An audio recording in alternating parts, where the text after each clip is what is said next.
Hello everyone and welcome to today's video on actually the Proving Grounds. Yes, the Proving Grounds are here and you guys have seen as a T4 player I'm over 100,000 points, meaning I already have that 10 sculptures and I'm going to the final 50k, and you're asking for my tips and tricks on how I've got so much points already. So here we go. I'm going to tell you how I have approached the Proving Grounds and to give you guys some tips and tricks when you are fighting in there.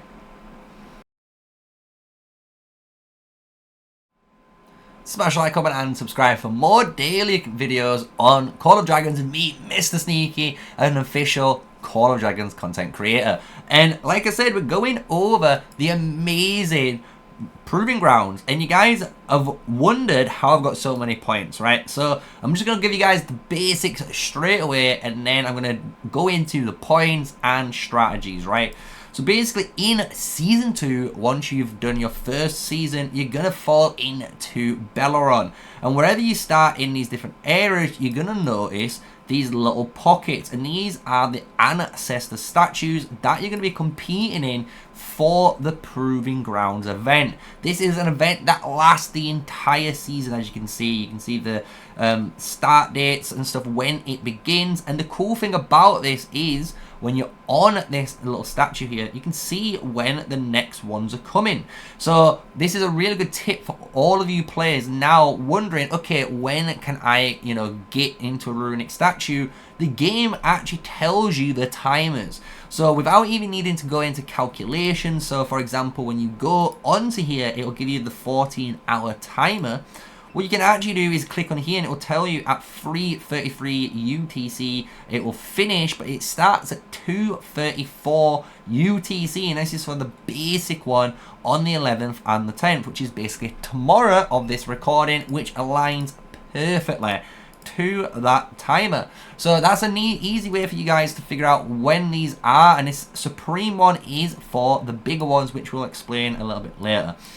But when you're in a runic statue, it's a pretty simple event. You have to control the pass, and a union can join in. So you and your union can come in, and as long as you and your union, all of your members, control the square, you will start generating points. If even one enemy unit enters this square, it will go white, meaning neutral, and it will not generate points. This is also the same when the dwarves spawn. So when the dwarves actually spawn little guardians, they also make it white because they're technically an enemy during this event as it's coded in, so you won't actually generate points during it. So what you need to do is pretty simple: win the PvP, control the square and get the points. Sometimes, I'm just gonna say, you might be in a dead server, and for example, I was in a little bit dead server, so we was able to honestly get this statue for free every time. So we was always able to get the maximum amount of passive points available. And what I can tell you from that is, if you're able to do that and you control the square, on average, you're gonna get between 4.7 to about 5.5k passive points, right? And you're going to be able to see this when you're in certain footage. At the very top in combat, there'll be your little scoreboard, right? And that scoreboard showcases different information for you, which we'll showcase in a moment in a little pop-up. But what's important is you only can get that many passive points. So actually in the early game, you really do need to get into every runic ancestor statue that you're able to do. Once you've done this, you're going to unlock the Supreme ones, and the Supreme ones are located deeper in, right? So this is right before you're getting into the next area. These statues unlock just before you go into Camelid, so basically zone 3 of this zone. And these ones are better, right? They work on the exact same premise, but instead of only working for 1 hour, they last, I believe it's 3 hours, right? So it's an insanely long statue event, this one, and you can get, as you can see, Ancestors will gradually give you up to 4,000 additional points depending on how many merits they earn. This is something we're going to talk about in a moment, but you're going to gain a bunch of points from this one, and this is the one where you're going to get the most from. So make sure when you are going for them, obviously get into each of these statues. So those are like the basics covered. I'm sorry for all those guys that might be bored and asleep right now. I just need to cover those, otherwise everyone might not be on the same basic, right? So how can you get points really, really easily? So even if you are in a dead kingdom, right, or say a dead server, and you have access to one of these for free, right, what you actually need to do is stay active. It sounds crazy, yeah, you can't be AFK. Why?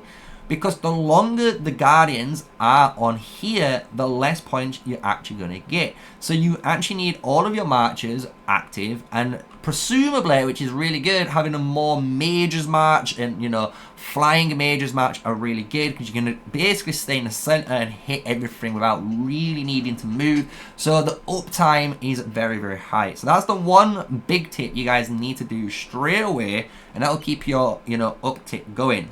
But obviously there's PvP involved, right? So when you're in PvP, what I would suggest is you gotta look at the area you're in and see where your opponents have to enter. So they have to come through this choke point and come through this gate, right?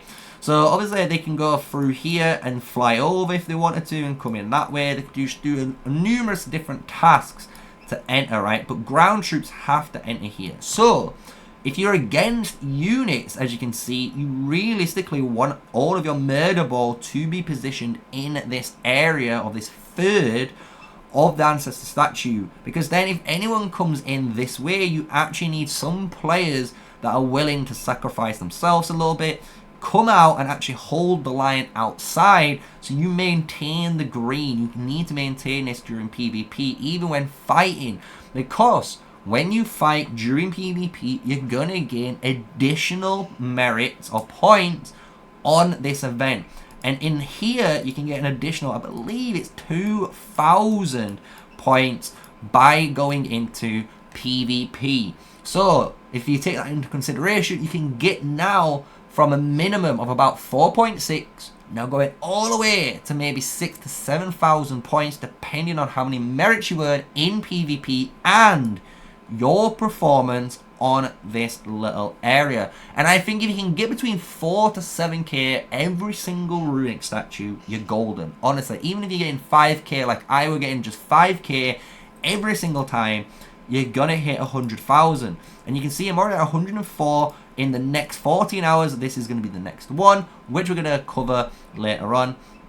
Just to showcase some of the little intricacies that I was talking about. And then, obviously, in a few days, we have the Supreme one. So that is how you're going to gain points in this event. It is very simple. Honestly, I didn't want to overcomplicate it and make you guys, you know, wonder what to do. What I'm going to give you guys, though, as some tips of advice is pairings, right? So obviously, if you're in a PvP zone, I would obviously recommend for all the free-to-play players to bring something like Valen and Waldir. This is one of the powerfulest pairings you're going to be able to bring as a free-to-play player. But if you do get access to something like Lilia, Lily Valen is going to be the one you most likely will bring. Some T5 players will bring some infantry just so you have a frontline unit. And there might be some players that are specialists and they play archers. Then obviously bring your best archer march. In this scenario, you could bring anything in Season 2 that you have unlocked to your disposal, right? Because you got to remember, in runic statues, and the reason why I'm only covering a short amount of pairings there in a short amount of time, is because in these statues, you only can bring one march inside. There was some bugs before where you can bring multiples, but those have been fixed. But now only one march can come in. So it's always good to bring a few marches just outside, just to be ready in case your march dies in PvP. Then you can just simply enter and you're only wasting maybe 1 minute worth of time not being on the zone, right? So that is all the little basics, all the intricacies there. And what we're going to do now is switch into the footage where you can see how the PvP system works, because it's very easy to understand, and when you can see the scoreboard, it's going to make sense to you all. So right here is exactly what I'm talking about with the guards. We're just watching some early footage that I did record that is already on YouTube with the little fog area, right? We don't have to worry about fog anymore. But as you can see, the main thing that's very important here is how quick we kill them. Look, they all died, and by dying as fast as they did, it turned the entire zone from white, which is neutral, back into green, meaning every, it's 10 seconds, we're gonna gain those points, meaning 100 points per minute, which is really good. I think it works out something like, I forgot what it is, right? But that's how you're gonna get those personal points, and it's very easy to understand how that goes through. And you can look through here, and this is just a really good little showcase on just the UI system, right? So what we're gonna do is move the little footage icon here. And now what you should be able to see is at the top corner, right? So in this top corner is all of the different, areas or alliances fighting for control, which is really cool little aspect when you're in the Ancestor statue, so you know who technically is winning during that area, right? Which is really, really cool. But what's more important is when you go back to my area, you can see you've got your personal points. When you go to your personal points, you can see it's going up passively. This is the passive points that we were talking about for when you just sat in there, right? So you're going to get these passive points. Every single time as well, you kill one of those Dwarven guards, you're going to get 10 points as well, which is a really, really good little area for you just to get while you're there. So that makes it more important. But now we get to see all the different areas, right? So the point sources is a nice breakdown of that area. So Ancestor Statues, occupational, as you can see, we've only just started. We're in not even 2 minutes in, but we've got 120 points already. But defeating enemy units, 0 out of 2,000. So you can see you can have potentially an additional 2k added on, plus whatever Dwarven Gardens you defeat during this runic statues. One big tip as well before we go into any further, obviously, of this little footage here, we do need to remember when you're in the very, very first ever runic statue in the game, right, you do have an Augurstone event. And remember, in this Augurstone event, if we find the right one, it is one of these just a little bit further back, you do need to kill 3, there we go, 3 guardians in this to get this free reward. That just is 200 gems, a free gold key, and 3 hours of speed ups. So just make sure in your very, very first ever runic war you're going to go for on the statues, you're going to have to kill 3. And once you've killed 3, don't kill any more until all of your alliance members have done the same, so you all can get this reward. And just go on, right? Carry on pushing through. Just a nice little tip when you're on here. This is when alliance power rankings also unlock, as well as the awakening of the Dwarven High King, where you can see here, which is really cool, where the Belleron forces get replaced with Darklings. So nice little tip there for you guys to do with all of the Ancestor Statues. And that's going to conclude it. I hope you guys enjoyed it. That is the runic Ancestor Statues, how to get points, how I've been able to get my 100,000, nearly 105,000 points here. And I'm only 45k away basically to get that last reward, which we're going to be able to do as long as I keep sending at least one of my marchers down there and, capture the runic statue.